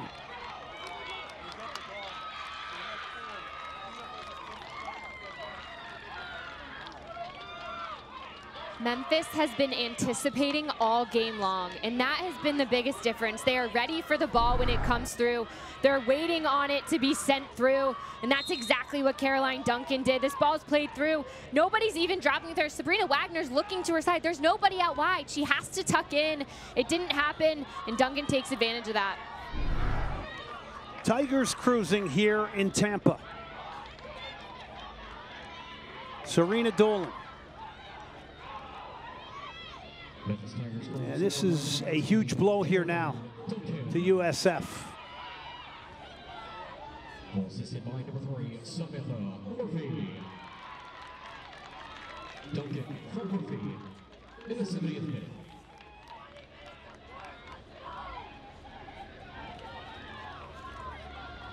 Corner kick for Memphis.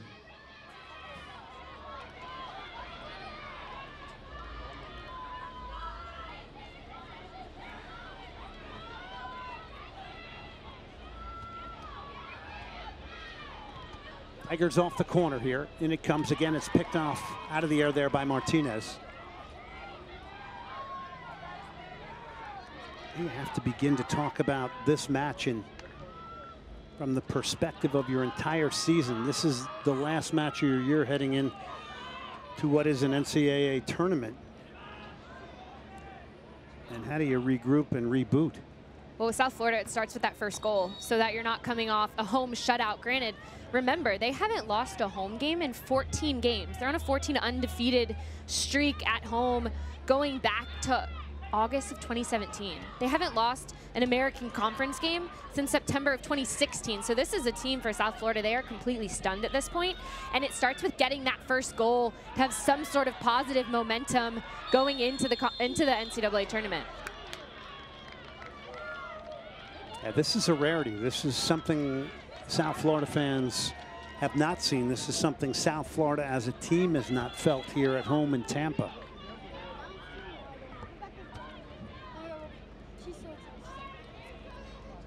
And what's interesting, it has to be a quick turnaround. The selection shows tomorrow, and then you get ready to play soon. So it's a couple days of training, and then it's figuring out who you're playing next, scouting the next opponent, prepping for that. So there's not much time to dwell on this if the result stays for USF. They have to be able to put this one behind them as they get ready for the postseason. Dennis side foots it forward here. Hawksdaughter, and this is a familiar area we've seen her in, and she is, as you have mentioned throughout the broadcast, been very deep here today. One of the better conductors and orchestrators of the attack.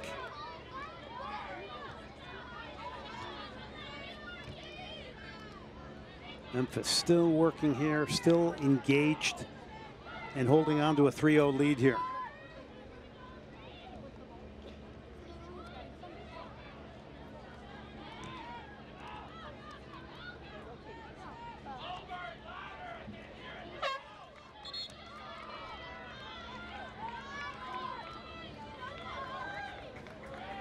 Substitution. Rebecca Anderson will come on for the University of South Florida. And for Memphis, Lisa Pachersky will make her way on. Out will come Marie Levasseur, and boy, a couple of great games in a span of 3 days for her. Yeah, and we didn't hear too much from her in the second half, but I also don't think it was as needed. She was definitely busy. I think she was also playing a bit more cautious than she was on that yellow card, because in the first half she had that engine we normally see from her, going strong into tackles, not afraid of any challenge. And I think in that second half it was a bit more reserved from Marie Levasseur.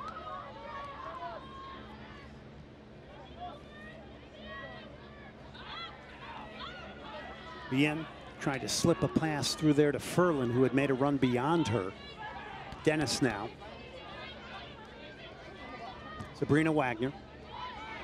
Hawksdaughter. And look at that. Look at the pressure on Hawksdaughter there. Two players converging and getting around her, not allowing her to get her head up. And that has been a large part of the story today for Memphis. That was the game plan. Memphis knew if we allow USF time on the ball, they're going to be able to pick us apart. So the most important thing for Memphis was to push centrally, or to push with that pressure, get numbers around the ball at all times. And I've been really impressed with the fact that they've done that now for about 75 minutes. It really hasn't let up at all. They forced USF to be special to find the space.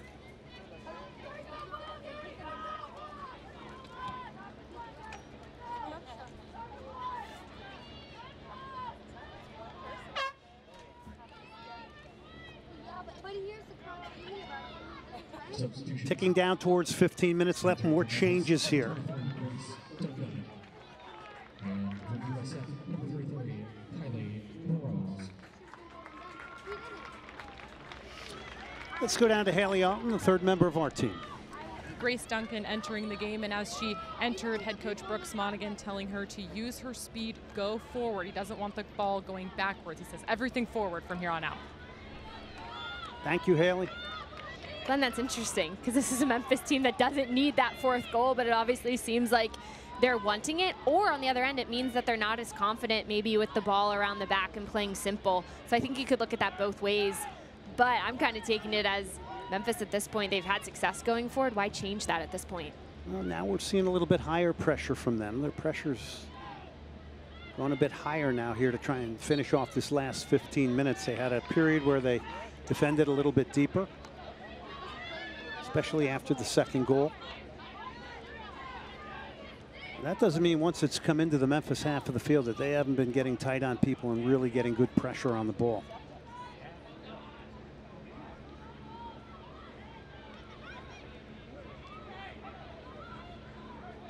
That's Lisa Peczerski wearing number 8 for Memphis. Peczerski, 20th appearance, only started once this year, has a goal and an assist on the season, but comes off the bench. In fact, in the semifinal, Memphis only used 2 subs, Peczerski and Samantha Murphy, which in the college game sometimes is a rarity with unlimited substitution. I think it's definitely a rarity. You normally see some coaches go deep into that bench.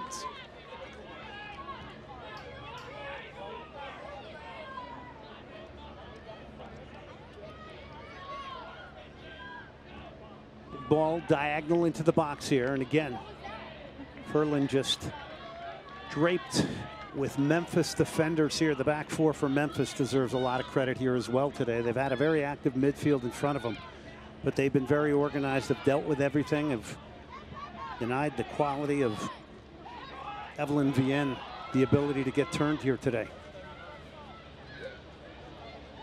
Not to mention shutting off her supply line.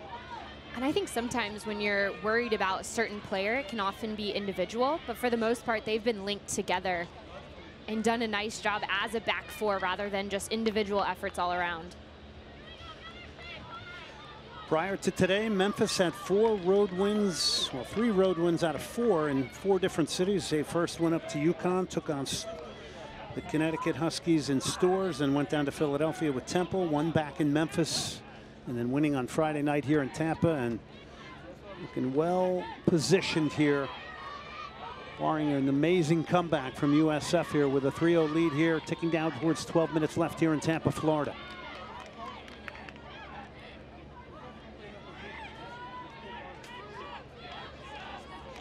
Good work from Nasello just to hold on to the ball and not force anything. She was able to find that open spot, really calm on the ball too. Ball's played wide, opportunity to get some delivery in here for South Florida. It's whipped in, not the best of clears here, but recovering beautifully there was Hudson Marx.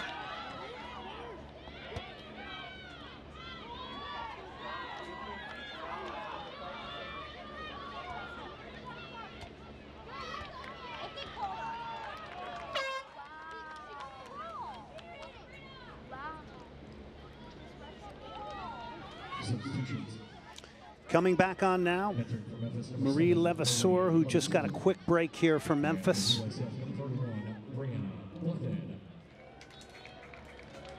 Coming out from Memphis, Elisabeth Werner, the senior from Bloomington, Illinois.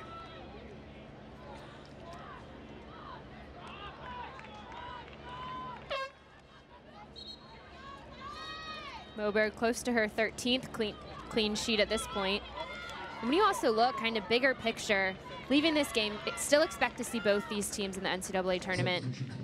With USF, how do they respond from this? What does the bounce back look like? What does the week of training look like? How do your leaders step up and keep this behind you? And then with Memphis, I think we're seeing a team that is in their first American Conference Championship. Senior heavy team. They rose to the occasion. We're ready to play in a postseason atmosphere. You're seeing that with the physicality, the pressure. I think they stepped up to the plate. And for them, how do they continue on with this? They're a team that, after this game, would still be undefeated on the road. That's so difficult to play against. If you look at any NCAA opponent, if they have to go on the road, that's the first thing you see with Memphis, how good they are away from home. Looking on win number 11, that's remarkable to go on the road and win 11 of 11 games. But today, the big story is they've taken Hochstadter and Vien out of the game here today. This one crossed in, both from a collective and individual standpoint. Martinez kind of bungled that distribution. May have taken a bit of contact here. Anyway, it works out for USF. Let's go down to Haley. You guys mentioned this veteran Memphis group, and this is a team that head coach Brooks Monaghan really trusts. He thinks they're extremely mature, and he said, you know, at the end of the day, if you're not having fun, you're not going to be at your best. So that's why this team took to the beach here in Tampa yesterday, did their jog and stretch out on the sand and had some fun in the sand and water. And the players that didn't get a chance to make it in the game much Friday night broke a sweat, but just the team having fun, enjoying the overall conference tournament experience here in Tampa. No, we mentioned that before the game, that both these teams looked like they were really enjoying themselves. Now that's a little bit different right now with Memphis with a 3-0 lead over USF. Mark Allerton now coming over to talk to the USF bench.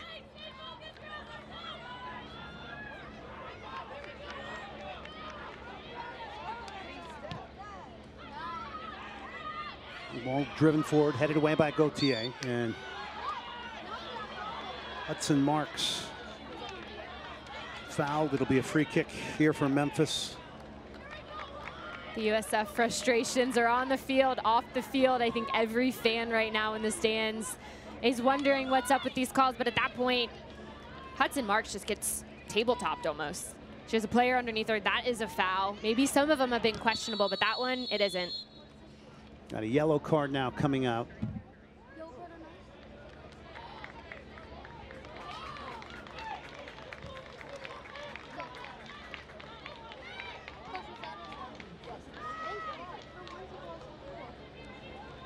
Yellow card possession number 23, Grace Duncan. So Grace Duncan's going to pick up that yellow card.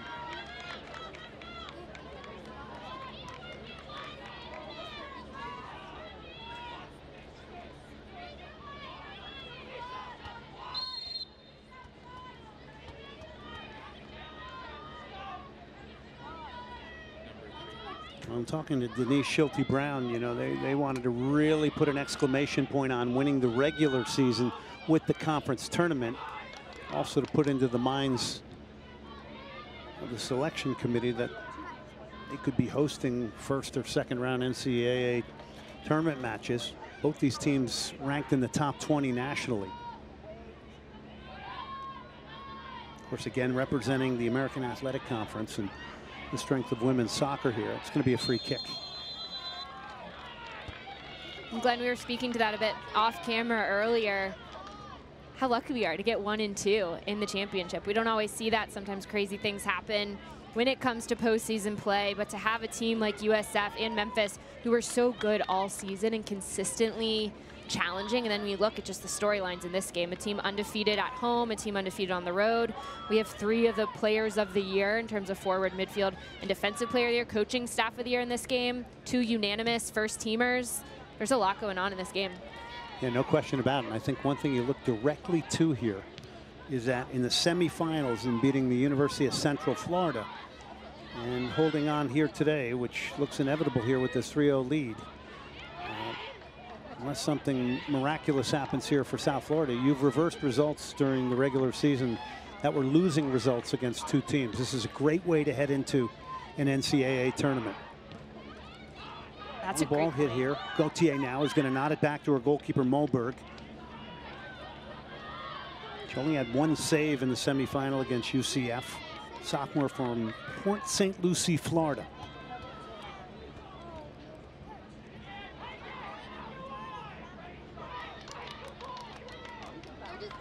Glenn, that's a great point, what you were saying, being able to reverse results. And what I see from that is a team that's able to learn from their mistakes or what didn't work out well and have a better game plan coming in and being able to execute that.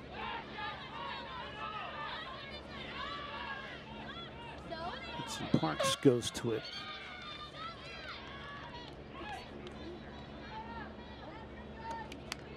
Changes now. Substitutions. Entering for Memphis, number 12, Wojciak. And for USF, Wojciak comes back on for Memphis. Hawksdotter comes off. Tough day for her because didn't really get the ball in the areas maybe she wanted. That was a dilemma today, her being deep in midfield and not being able to get as close maybe as they would have liked to Vien. And that was one thing. They wanted her on the ball more. They felt that she wasn't on the ball enough versus ECU, which I think they did that, but like you said, not in the positions they would like Hawksdotter to be. A little bit deeper. Yes, she's creating, but not as dangerous since she's so deep in her own attacking half. Andrea Hawksdotter was the midfielder of the year in the American. First team all-conference, very talented player.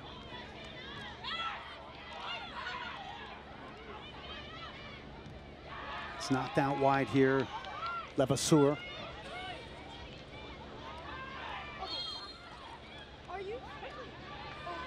The free kick USF. Less than 5 minutes left here.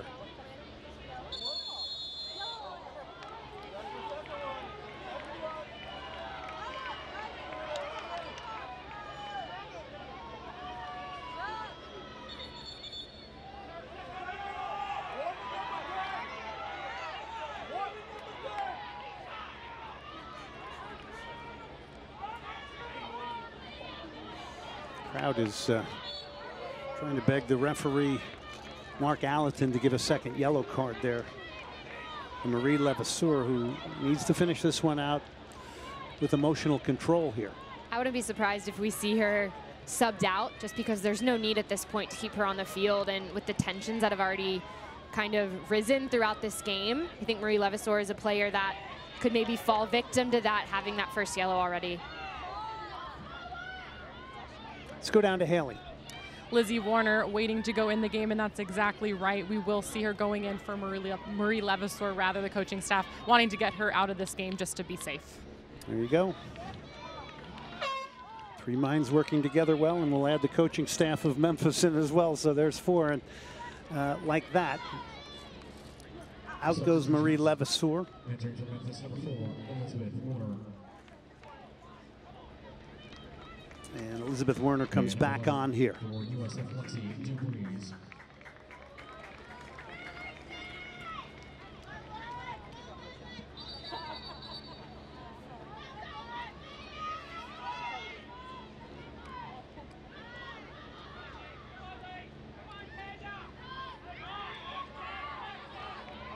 Switch of play from South Florida now. Bree Blevin. Dennis. It's negative once again, and it's not a terrible idea from Blevin when she's on the ball, but I think her first touch let her down, so she wasn't able to look direct, because there's opportunities going forward. But with USF, the first look keeps being backwards, not forwards, and that's why they can't advance. Elisabeth Moberg in goal today here for Memphis, working on shutout number 13, has been protected beautifully today. And you can't discount the vitalness of getting the game's first goal here today for Memphis. Off the opening whistle today, the sharper of the two teams. And a great start set them on their way to a great day today, and what is going to be a title here. Less than 3 minutes left. That's one of the things that's been most impressive, is they were the better team from the first whistle and maintained that for a full, at this point, 87 plus minutes.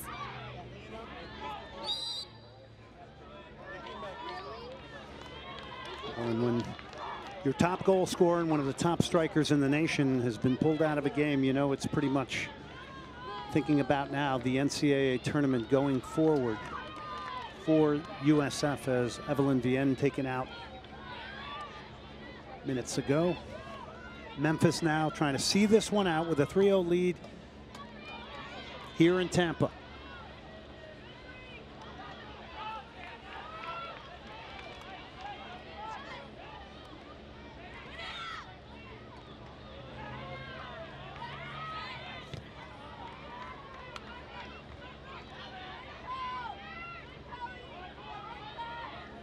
Serena Dolan has chased literally everything here today in midfield. And again, just a wonderful job of closing people down by Serena, cutting out passing lanes, and being a presence in midfield here today. Werner for Memphis. Memphis working on win number 17. 11-0 if this holds, which it will. On the road this year, and that again is remarkable. And that may have a lot to do with, I believe, their playing style, and their aggressiveness, and their want and desire to get after putting pressure on the ball and opponents. I think it has to do with that and a lot of their senior leadership. I think when you have a group of veteran players, it's their final year, and they're bought into that. So it starts with the playing style. But when you have players that are bought into that and know that they are successful with this high press, wins starting right off the bat, no breaks.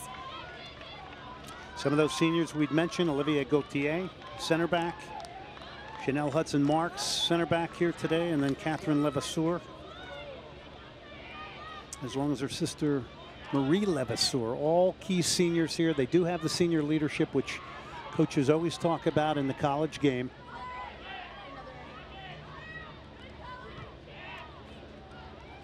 Ball just kind of ping-ponging around here. This won't end soon enough here for USF, who will collect themselves under their coach Denise Schulte-Brown and begin to prepare for an NCAA tournament where tomorrow the selection will be made. That'll do it. It is going to be a first ever American Athletic Conference tournament final win. The Memphis Tigers have done it here today. They are 3-0 winners over USF.